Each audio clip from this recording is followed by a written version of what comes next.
I'm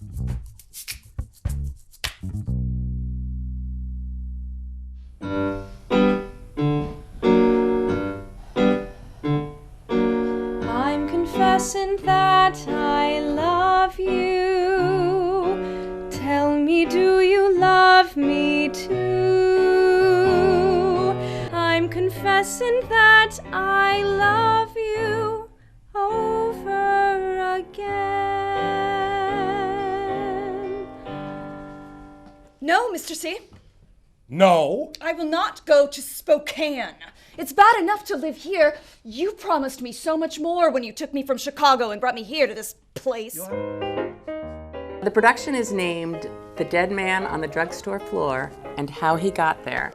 This story is based on a chapter in Skid Row. Skid Row is one of the first books I read when I got to Seattle. And it's an incredible historical, true story that happened in Pioneer Square in 1901.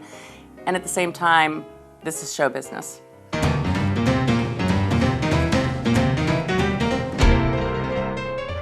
Hey, this is Richard Ziman. I'm coming to you from Seattle's Pioneer Square in front of the Metropole building, where on this site, in 1901, on June 25th, the chief of police was gunned down by the vaudeville kingpin and gambling boss, John Considine. It's a great story. The police chief had accused Considine of having an illicit affair with one of his dancers, a 16-year-old contortionist. Well, Considine was a serious fellow. He couldn't let that accusation stand, and so he brought a libel suit against the chief, who lost in court. Well, the chief didn't like being fired from his job, so he came after John Considine with a sawed-off shotgun.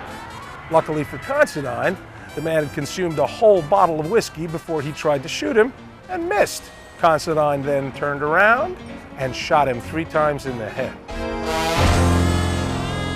Wonderful, just 2 quick things. 2 words, mail order. You can get a little more mileage there, and you can play with that a little bit. I'll play a little bit. Yeah. John Considine came to town and he opened a box house theater down in Pioneer Square. And this part of the city was called Below the Line.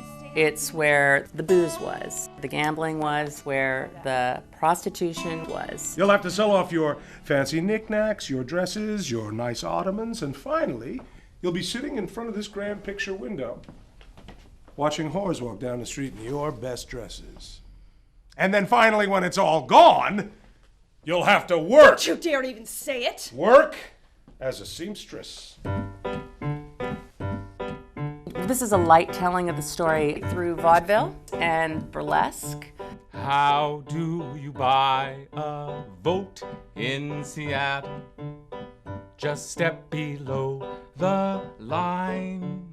I wouldn't call it a musical, but there is music. And it happens in a courtroom. We're calling it a courtroom cabaret. It was all business. Nothing personal. Historically, this theater is about as close as you can get to the size and era of what a box house might have been. The reason for doing this project is it's really from my heart. You're the wife. You're supposed to take care of the social angle, getting us in. Mr. C, do you really think I haven't been trying? The goal is that people become more in touch with the history of Seattle and go out and get excited about the history of the city. The events took place right here in Pioneer Square.